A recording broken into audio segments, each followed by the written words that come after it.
Stop talking about comic books or I'll kill you. I don't care if the Hulk could defeat the man.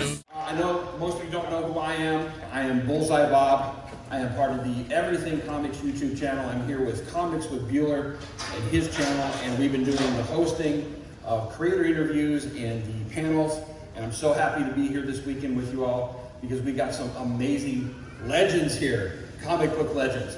And so today we have the panel with the legendary Dan Jurgens and also Chris Claremont.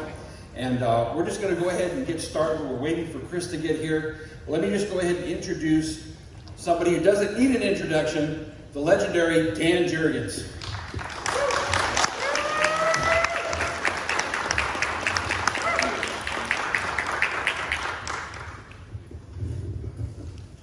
Sit on the mic.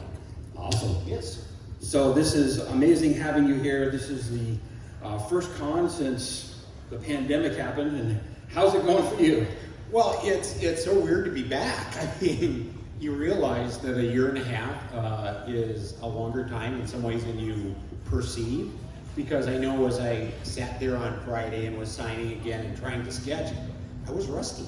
Because, you know, con skills are different than, you know, working at home and drawing art skills.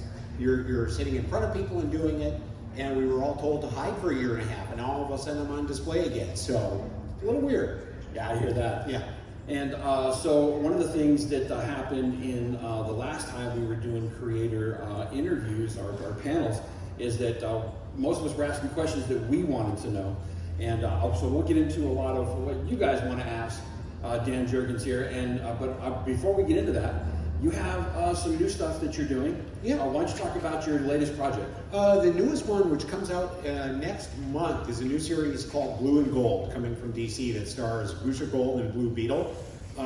Some of you may remember that they were quite the tag team back in their Justice League days, kind of through the 80s and 90s and everything. And I think there has always been, I've always had this affinity for like buddy movies, and you know, going all the way back to the road trip movies of Bing Crosby and Bob Hope. And I think that's something we always remember in comics, whether it's Luke Cage and Iron Fist or Green Lantern and Green Arrow. We kind of look back at these heroes. We like these friendships that we see.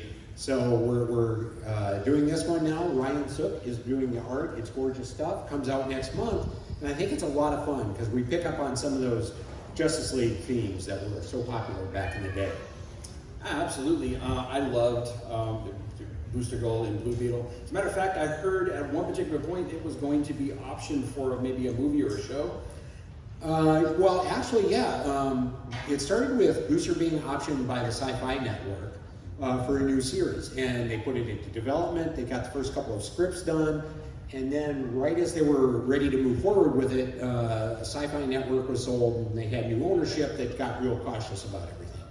A couple years after that, they put Booster into production in terms of a movie. Did the same thing. The script was written, they were all set to go. And once again, then we hit the point where AT&T became a part of things, and everything in terms of DC Warner movie strategy was getting revised and getting rebuilt. So that's on hold. So we'll see. And to our left, I'll let you take it from here. All right, we got the legendary Chris Claremont. Chris, come on up and join us, please.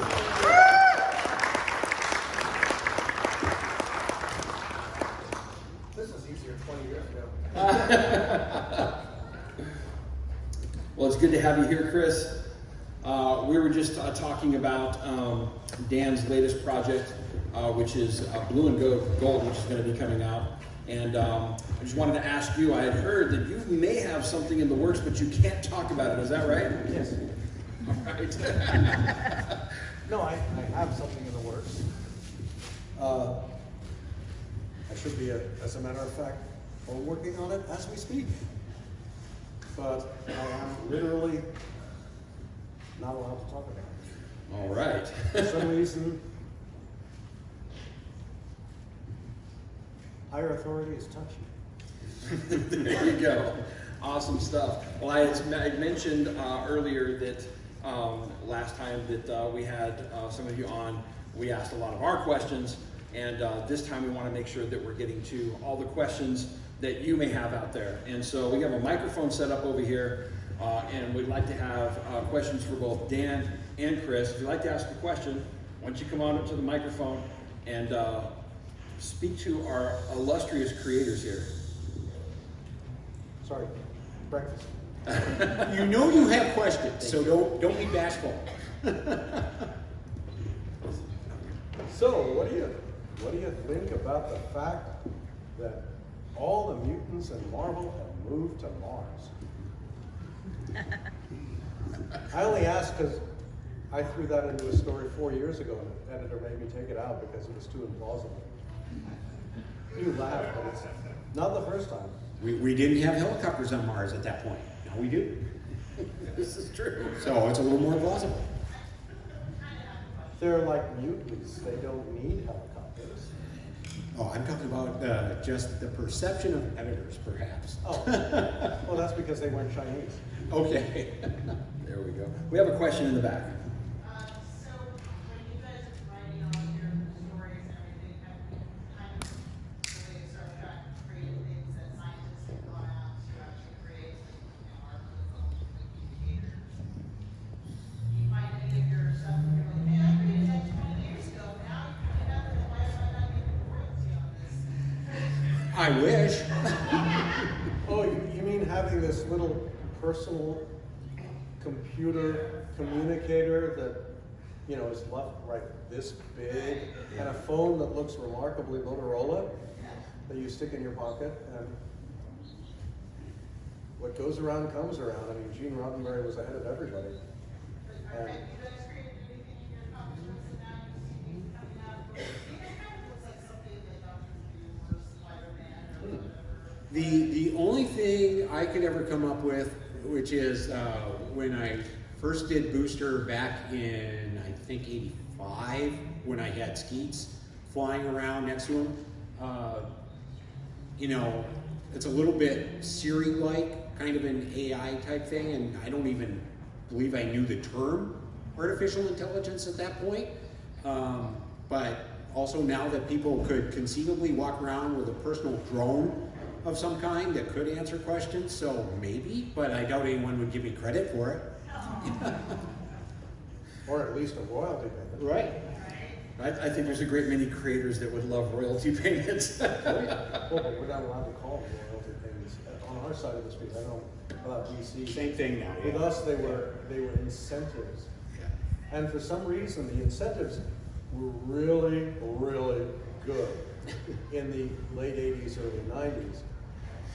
And then, like, the world of the late 80s and the early 90s, they went away. They went across to the great beyond to somewhere else. And in the year 2000, you know, well, what about this? What about what? Well, the real thing is that, you know, between Marvel and DC, all the old contracts got lost. And it's like, I'm sorry, we promised you what? I'm not kidding. They actually all got lost because the office has moved so many times, and the people who kept track of them retired, and nobody knew what the hell anything was. So there you go, reality. Yep. I'm gonna get in so much trouble when I get home. I really have to think before I speak. Yeah. All right, so you killed Superman. What? How did that idea come about? Did it come to you, and then what was that pressure like? You got a huge fan base, and now you're going to write about Doomsday. Right. I'm going to go back out. Okay, go ahead. Thank you for the question. No, in terms of how the Death of Superman storyline came about, it had been something that we had kicked around very briefly at a couple of earlier meetings. And by meetings, I mean we would get together with all the writing crew and the artistic crew and editorial and try and come up with stories. And Superman 75 was actually supposed to be the wedding between Clark Kent and Lois Lane. But at that point, they had just started doing a new TV show called Lois and Clark, and they wanted us to hold off on that so we could do kind of a simultaneous event a couple years down the road where they would do it on TV and we would do it in print at about the same time. So we had to come up with a different story. And I had walked in there and I had two things scribbled on a sheet, which was Monster Crashes Metropolis, because all of Superman's foes were brainy guys like Lex Luthor, or even Brainiac at that point was just kind of a human type. And then Death of Superman. And as we talked about it, we got into the idea, knowing that we could say something about Superman with his absence and his disappearance from the world that you couldn't necessarily say with him on the page.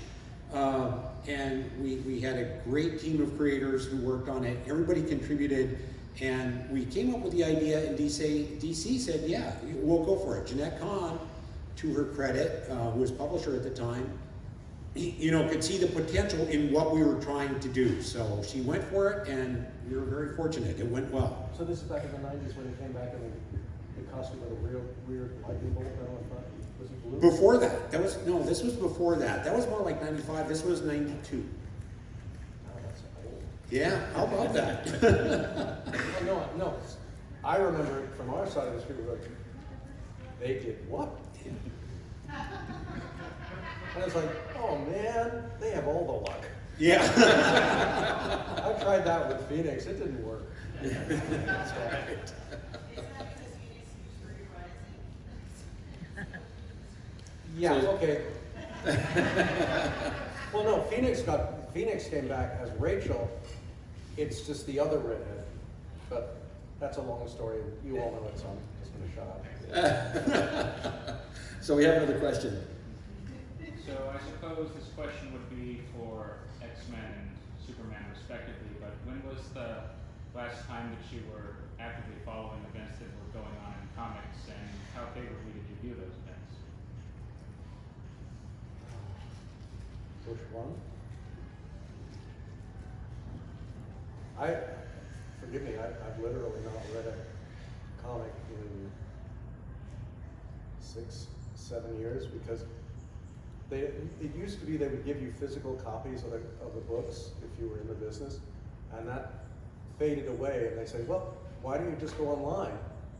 And Marvel's IT guys have been in touch with me like 3 or 4 times, and each time I follow their instructions, this legend comes up saying, you've just purchased a new line of comics, send your check to, and I'm like, no, that wasn't the idea. So after like the 3rd time I gave up, it's like,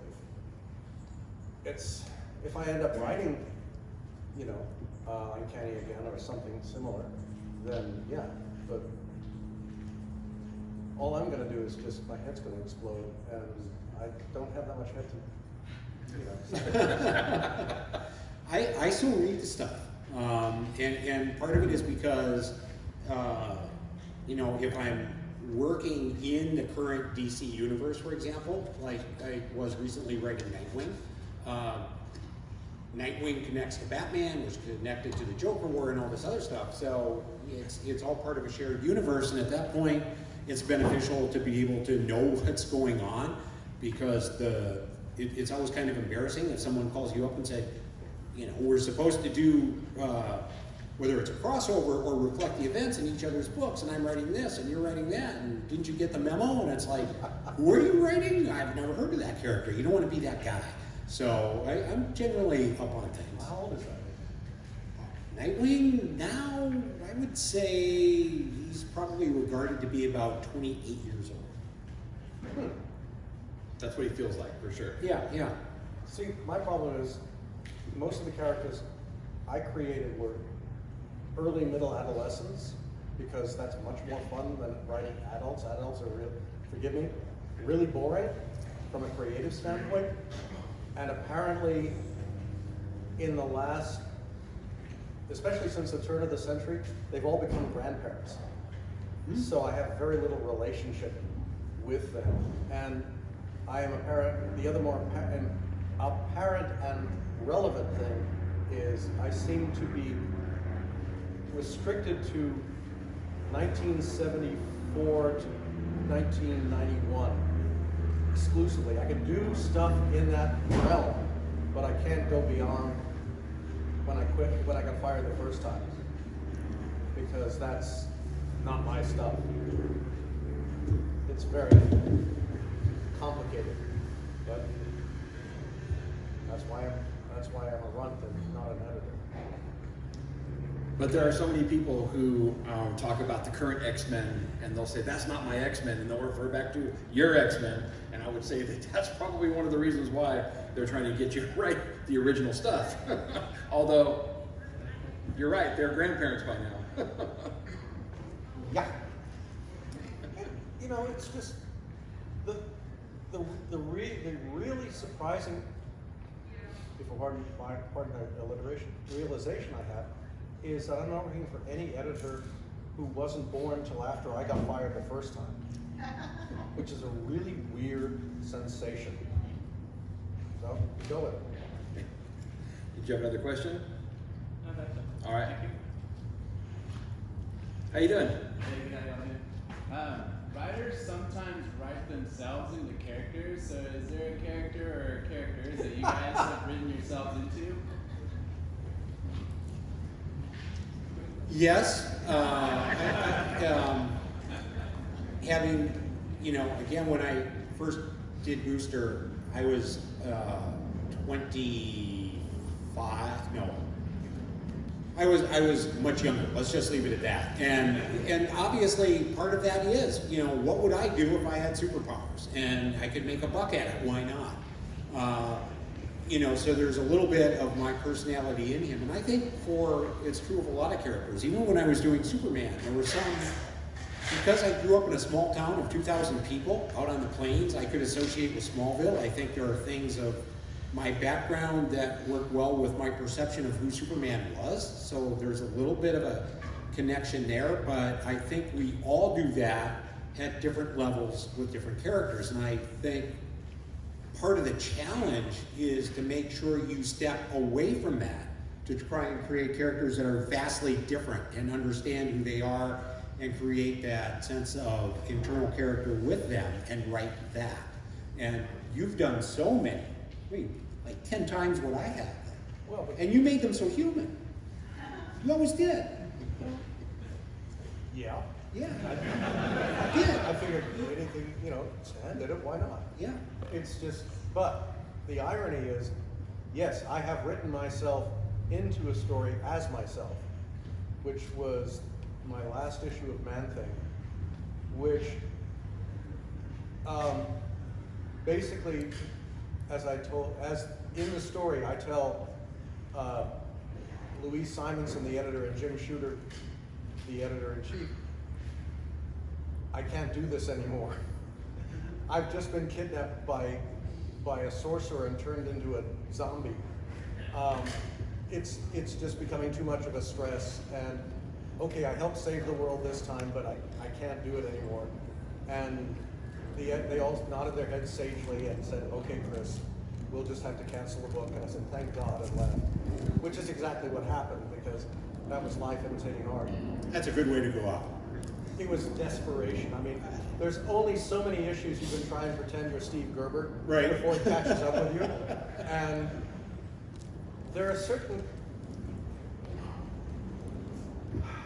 Man-Thing doesn't have dialogue or thought balloons, which all he does have is giant captions. You may have noticed that there aren't many giant captions in comics anymore. There aren't any thought balloons in comics anymore. So it gets a little challenging. And even the best of us run out of gas after a while. And that was just, you can only do so many Man-Things before you go, holy God, what was we doing? Never even tried Howard the Duck, thank God. Well, one of the things I'd like to know is, for both of you, you've had characters or stories that you've written that have now been adapted into film. And with Chris, That is really mean. loosely. I mean, you know, a lot of times with media like that, you don't want them to recreate what you've already done. They have to come up with something new. So, based upon the stories that you guys have written, how did you like what they did? How did it make you feel? Well, okay. First time Lauren Schuler, Donner, Frank Miller, and I got together, she spent like 20 minutes telling us how much she loved the Wolverine miniseries and how much she wanted it.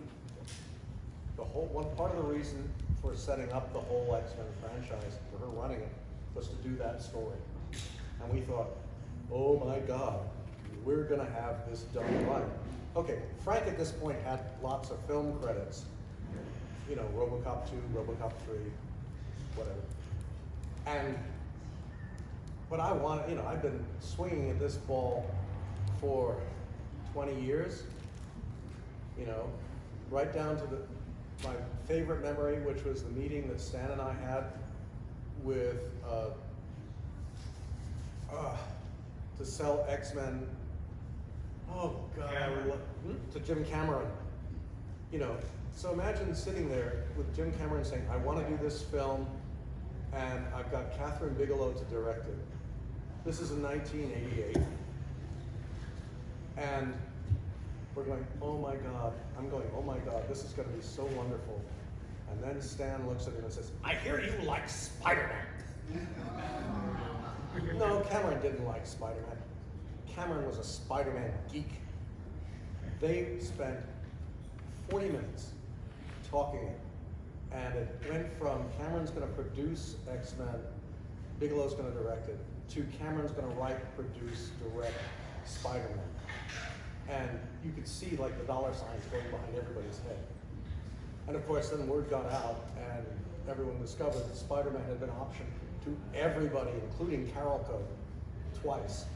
And that within 6 months, it went down the tubes with Cameron saying, I'm never going to talk to you again. He gets really angry sometimes. So here we are at X-Men Stage 2 with Lauren saying, I really want to do the miniseries, which made us feel great. Then Fox stepped in and said, we want an origin first because nobody's going to know who he is. We're all thinking, or I'm thinking, it's Hugh Jackman, who the hell cares? They don't want to know what his origin is. They want to see Hugh Jackman get on stage and beat the living daylights out of ninjas. And so they did the origin first. Hooray, he's now called James Hudnall. That is the dumbest, sorry, I'm venting.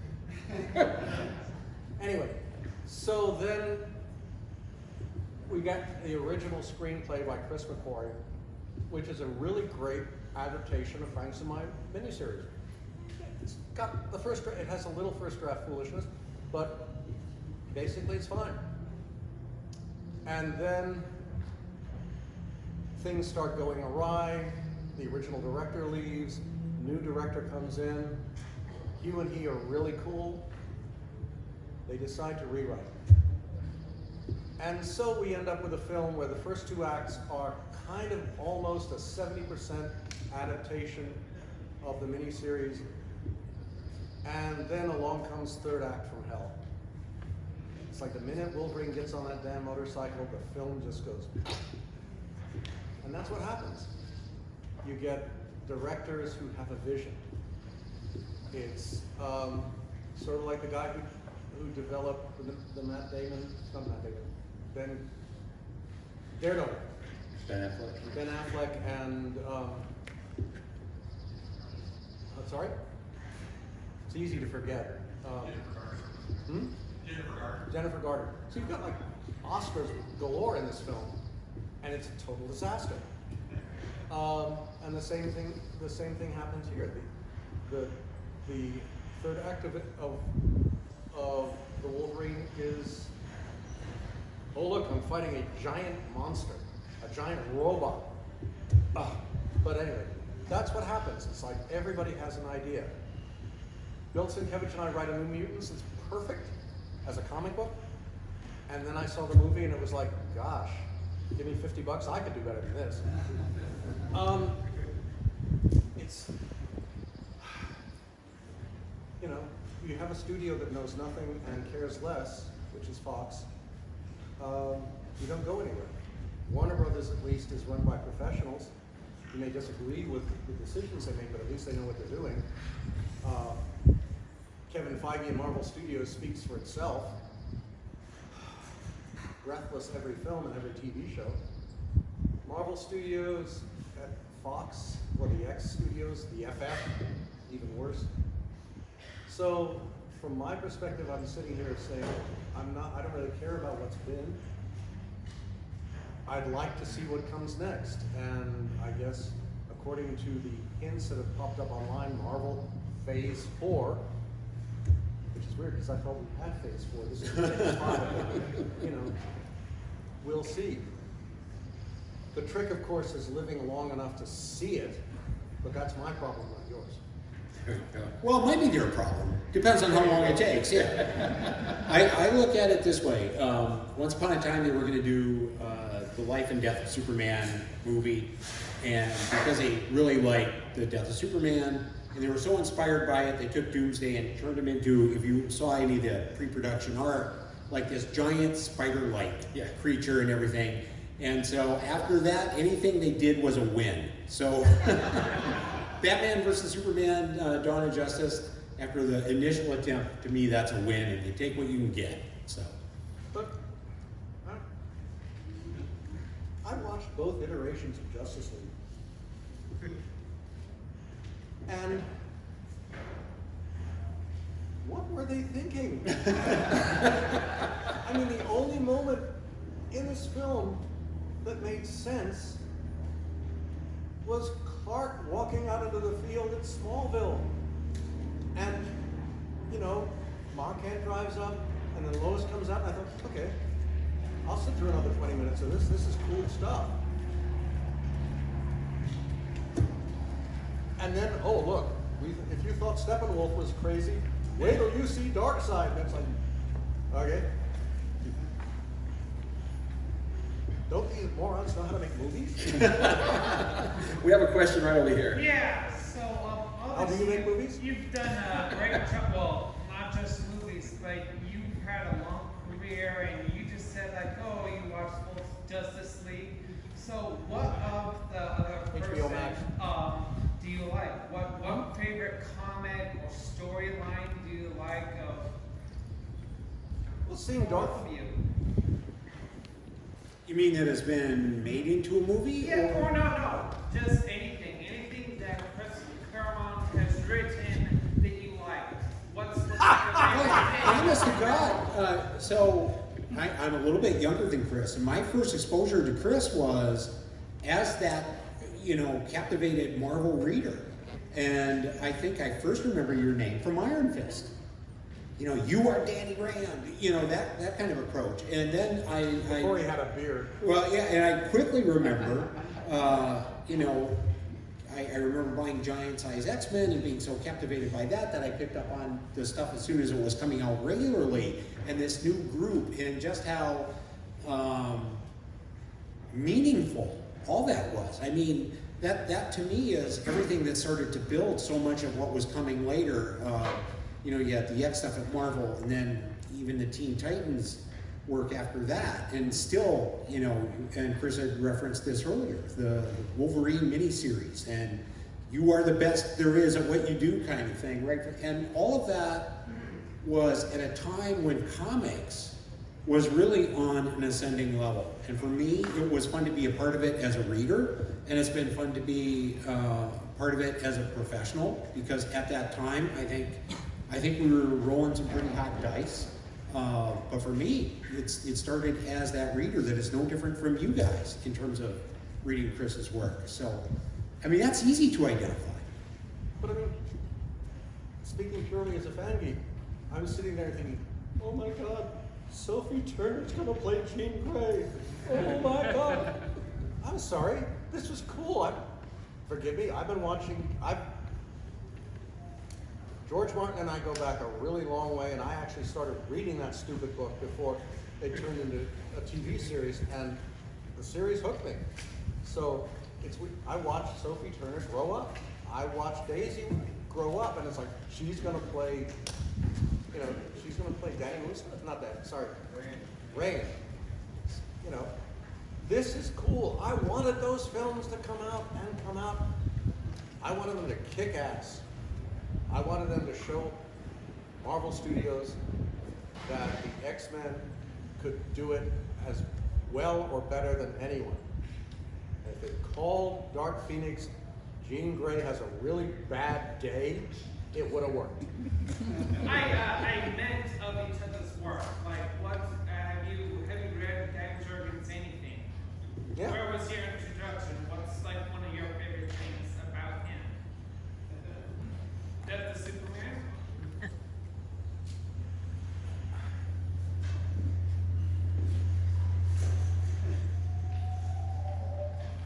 I'm not a good person to ask about stories like that because I'm a very arrogant, selfish creator. And no, I'm not.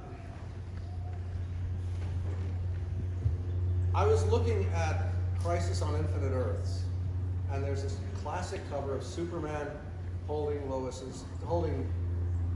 Supergirl's body. And I looked at that, and the first image that came to my mind is, oh my God, you guys have made a fatal mistake. And then I made the even more fatal mistake of telling Mark what I thought, which is, imagine how you could have gone from there if it was Supergirl holding Superman's body, and you played it straight through to the end. And you know, for me, it was just an excuse to because it's Infinite Earths, bring out the original Superman from 1938 and have him become the new Superman that John would play with when he took over the series. Because to me, that I would start reading that because it created a whole new paradigm of creative potential. So it's like when I look at stuff, it's like, this is really good, but, which is, it's a pain in the ass for someone like Dan to talk to, because I'm sitting here thinking, no, you could do this. Oh, shut up, Pop. You know, respect the work for what it is. Don't be such an arrogant fool. And actually, that is one of the more honest comments you will ever hear from any writer on stage, because we all do that. Yeah. And part of it is that is somewhat the job. And even what happens is the bigger the target becomes, and something more widely read, the more they take shots. So that is what Chris just said is very, very real and very honest, and it happens all the time. And it's not taking shots, it's just looking at something and saying, oh my God, you hit for a triple. We should have tried for the home run, or you should have tried for the home run. The arrogant part being is, well, I could have done it. And the flip side of that is, no, you couldn't, because he did it. You just didn't do it your way. Well, if you were so good, you'd have been writing that, and he'd have been. It's like, back in the dawn of time, John Byrne made an ultimatum to Jim Shooter. Claremont goes or I go. And Jim's decision was, well, Claremont's writing the X-Men, you can write the FF. And of late, I've found myself thinking, damn, what if Jim had gone the other way? Because all the stuff that people talk about that I created after John left. What if I've done all that on the FF? John had stayed with the X-Men, done a wonderful job, everybody cheered. But what if you take the 300 characters I put in the X-Men and put them somewhere else, and Kevin Feige came along and found all of them waiting to be in the Marvel universe with the Avengers? And I guess that's on the dimension next door that we have no knowledge of. You're always trying to figure what if or why not. The reality is, you did it, it's done, move on, admire Dan's work for the quality that it has, which in terms of the death of Superman was really, really impressive. It's like I actually read it because it was good, as opposed to you're supposed to read it. But my instinct, like it or not, is always, okay, it's done, that's there, what do I do tomorrow? what is cool of his that's coming tomorrow that I can look at and say, damn, I wish I had that. Well, you just got me excited. I would have loved to have seen an in-depth Chris Claremont take on Doctor Doom, which would have happened if you would have been on Fantastic Yeah, I thought Four. it true. Look at the FF X-Men miniseries. Which was amazing. Where Doom literally frames Reed for creating the FF and hides it in a chest in the FF's attic. It wasn't something he was planned. He just threw it out there to see what would happen, and now it happened, and that's what the story's all about. And at the end, you know, Sue basically tells him, because I'm writing it, you don't want to make me mad. I'm the mom. I'm the wife. You're screwing with my family. And I have the invisible force field, so don't piss me off, kid. All the while, you really must try this Latvian caviar. It's really much better than Rosetta. Awesome. We have another question over here. Yeah, so as you look back at your earlier work, is there any storyline that either maybe was forced on you or maybe just hasn't aged well that if you could kind of rethink?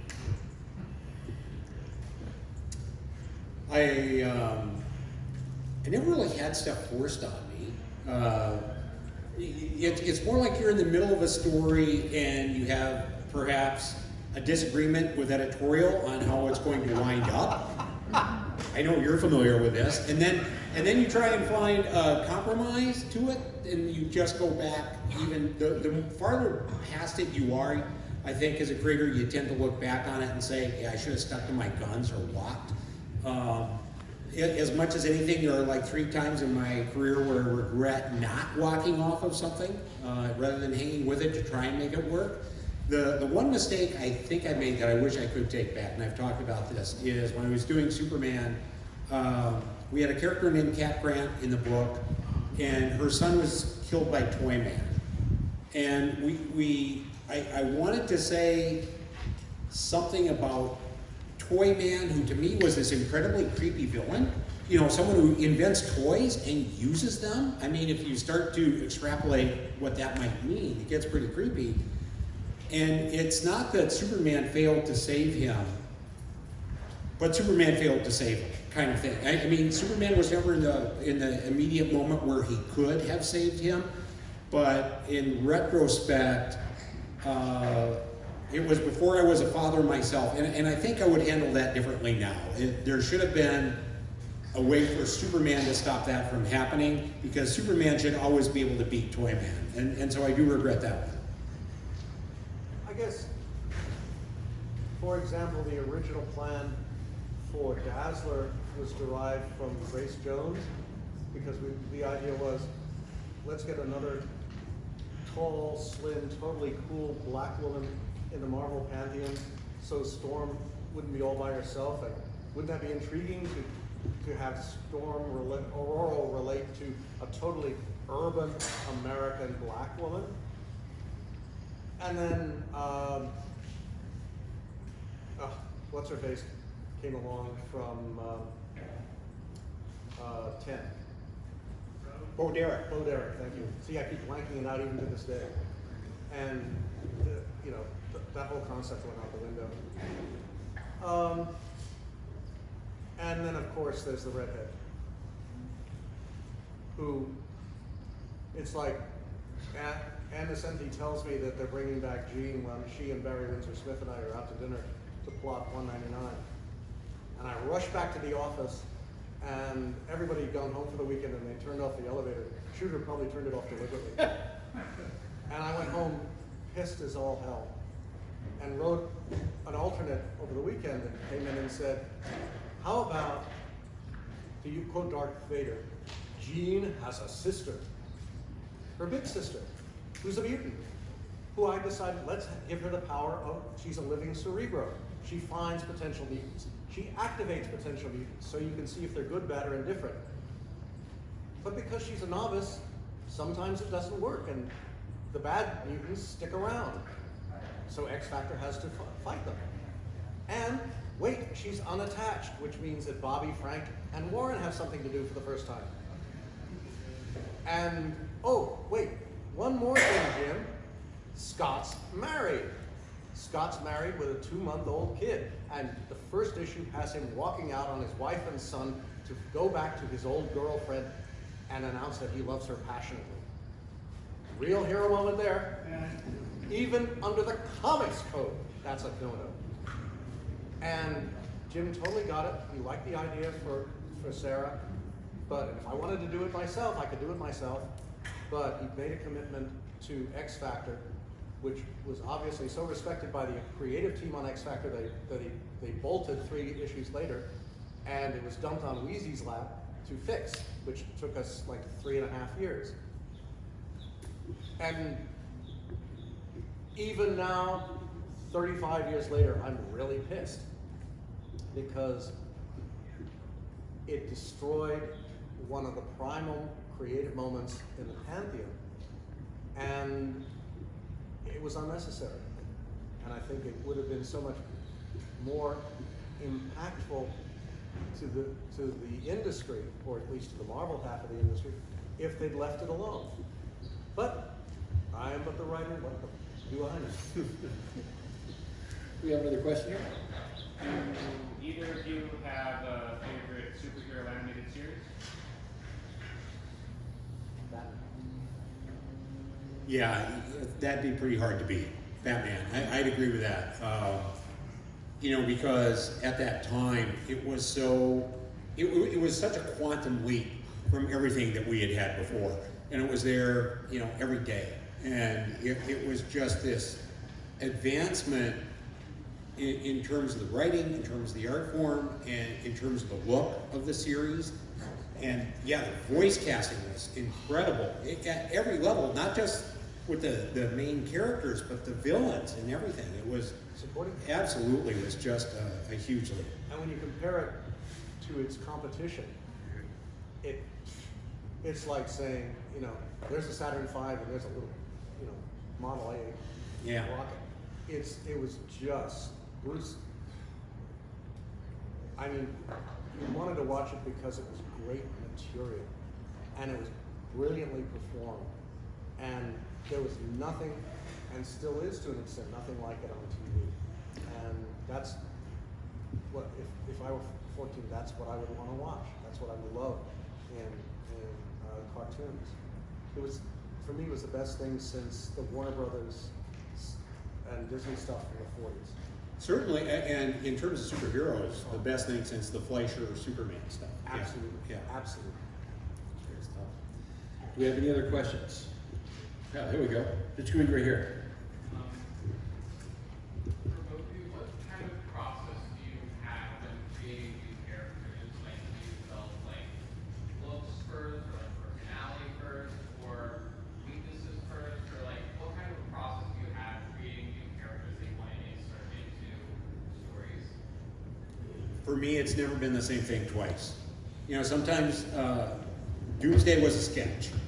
It was a doodle on a yellow legal pad that became something else. And in part because I also draw, a lot of mine tend to come from sketches first, and then I'll write like attributes, be it powers or personality stuff next to the sketch. Other times it'll be, you know, if you're writing a particular hero, it makes you think, you know, who is a good villain for that hero? And so that takes you down that path where you're looking for whether it's something similar to the hero or a total counterpoint, something like that. So it can come from that direction.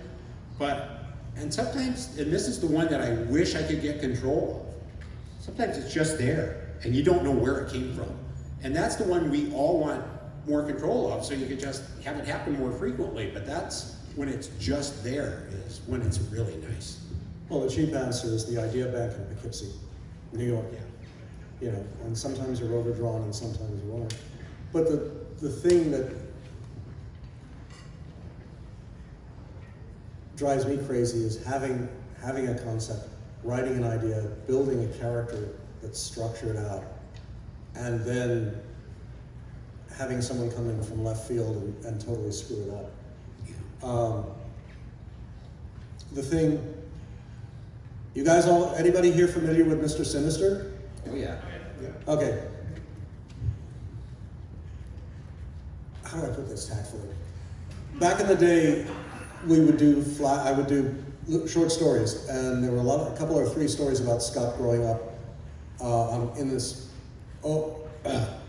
Oklahoma orphanage, and he had this creepy friend, like he was like 10 years old, who was always hanging around, and every time Scott he found someone who was empathetic with him, someone who wanted to adopt him, something creepy would happen. They would disappear.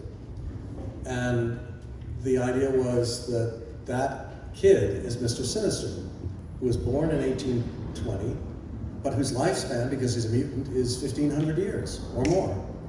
So he's a supreme intellect, but who's going to listen to a 12-year-old kid? The joke line being, this is not, after all, DC Comics. Yeah. So he built himself an android to be his stand-in. His android is Mr. Sinister. Why does Mr. Sinister look the way he is? You're 12 years old, for God's sake. This is what a supervillain looks like. You know, hasn't anybody seen Star Wars? So much for that joke. And then this other writer wrote this origin, or this story set in 1850, with Sinister looking exactly like he does now, running around terrorizing Victorian England. And before I could raise any protests, I was no longer at Marvel, so that whole thing vanished. The punchline being, of course, Gambit is Sinister, what Sinister will look like at 21. Because Sinister cloned himself, created Gambit to sneak into the X-Men, seduce and destroy them from within. His original target, primary target, being the next generation soul of the X-Men, Kitty. Well, that didn't work. And Gambit came out as somebody completely different from what he was originally. Because the whole thing about it is, the conflict between Gambit and Sinister was, the longer Gambit's with the X-Men, the more human and decent he becomes, and he rebels, which makes Sinister's hatred for the X-Men even more primal. And I had it all worked out, but I wasn't there anymore, and everybody who came after me for those 5 years until I came back had a different approach and a different evolution and a different structure, and away it went. So, you know, the traditional joke is people plan, God laughs. And that must have been one heck of a comedy show for God. I feel so bad. I just got done drawing a splash page with Mr. Sinister on it. Now what do I do? No, and if I could get my hands on the splash page, I would write it really, really well. But there you go. I can now yell at Fabian, which is, by all means, a habitual concept. Oh, for God's sake. But the thing is, everybody, you know, you have no control over what happens to things once they go to the company's hands or the artist's hands. You just have to roll with the punch and keep coming back for more. Well, that is about all the time that we have for questions today. It has been an absolute fun time to have Dan Jurgens and Chris Claremont here. Can we get a round of applause for the panel, please? Thank you for coming.